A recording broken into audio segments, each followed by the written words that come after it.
Frères et sœurs, bon dimanche. Nous sommes au deuxième dimanche de Pâques. Partageons ce que l'Église nous a préparé comme lecture. Le Seigneur soit avec vous. Évangile de Jésus-Christ selon Saint Jean. C'était après la mort de Jésus, le soir du premier jour de la semaine. Les disciples avaient verrouillé les portes du lieu où ils étaient, car ils avaient peur des Juifs. Jésus vint et il était là au milieu d'eux. Il leur dit, « La paix soit avec vous. » Après cette parole, il leur montra ses mains et son côté. Les disciples furent remplis de joie en voyant le Seigneur.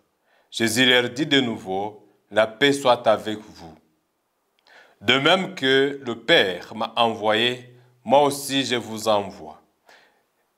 Ayant ainsi parlé, il répandit sur eux son souffle et il leur dit, « Recevez l'Esprit Saint. Tout homme à qui vous remettrez ses péchés, ils lui seront remis.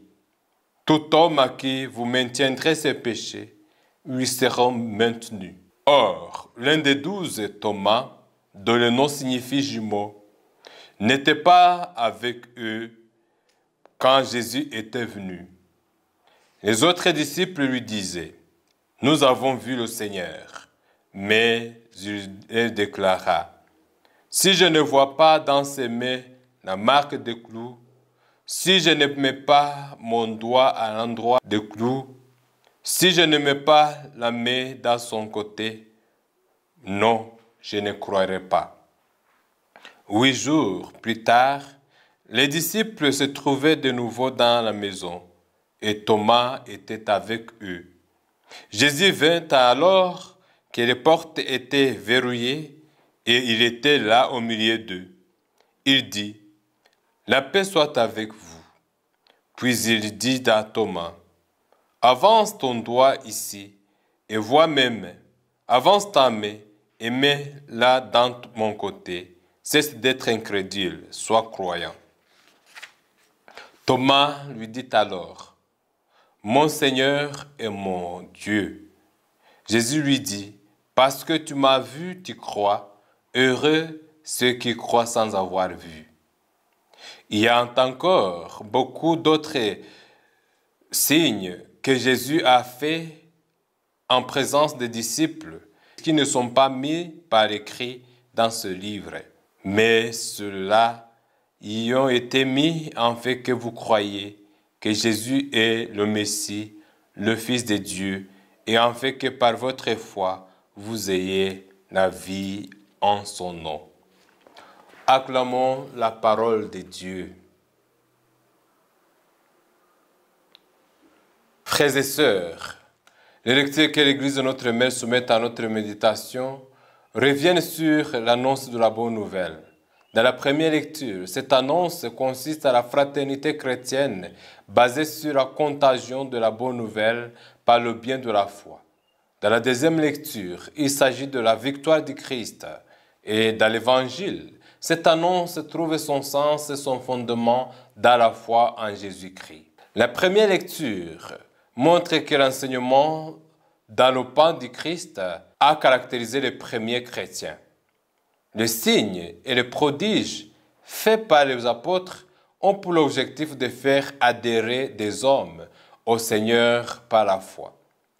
La colonnade de Salomon est un endroit accessible à tous, un lieu de passage et de rencontre parce qu'elle ne faisait pas partie de l'enceinte réservée aux Juifs. La guérison et les miracles opérés par Pierre nous prouvent que Jésus continue son œuvre du salut par les apôtres. À l'instar des apôtres, le Christ veut, par nous, continuer à guérir et à consoler et à sauver tous les hommes.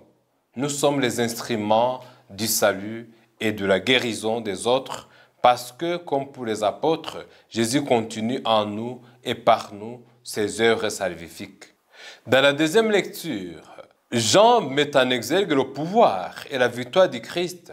Dans sa vision, il décrit la majesté du Christ tout en exprimant sa foi en lui. Parce que Jésus est vivant, nous vivrons avec lui. Il est ressuscité de la mort. C'est pourquoi notre salut est réel, bien qu'il soit caché. Sa victoire sur la mort doit susciter en nous la foi ferme et l'espérance sans faille, en fait que nous aussi soyons à notre tour victorieux et vainqueurs du péché et de la mort. La résurrection du Christ est le fondement de la foi chrétienne. La résurrection de Jésus confirme qu'il est le signe de la vie de Dieu. Jésus ne partage pas seulement la gloire de Dieu, mais aussi la solidarité humaine, en nous offrant la paix et en nous envoyant la porter à tous les hommes. En ressuscitant son Fils d'entre les morts, Dieu confirme la victoire de la vie sur la mort. Il confirme que Jésus est bien le Seigneur de la vie, envoyé proposer aux hommes sa propre vie. Cette mission est désormais confiée à tous les croyants représentés par le disciple bien-aimé, Marie de Magdala, Thomas et les autres. Elle sera animée par l'Esprit créateur. Il s'agit d'inviter tous les hommes à la rencontre du vivant. Thomas est le modèle de tous les croyants qui n'ont pas vu Jésus ressuscité et qui sont invités à la foi en sa résurrection. Il représente tous les chrétiens qui n'ont pas vécu à l'époque de Jésus et qui croient qu'il est vivant parmi les siens jusqu'à la fin des temps.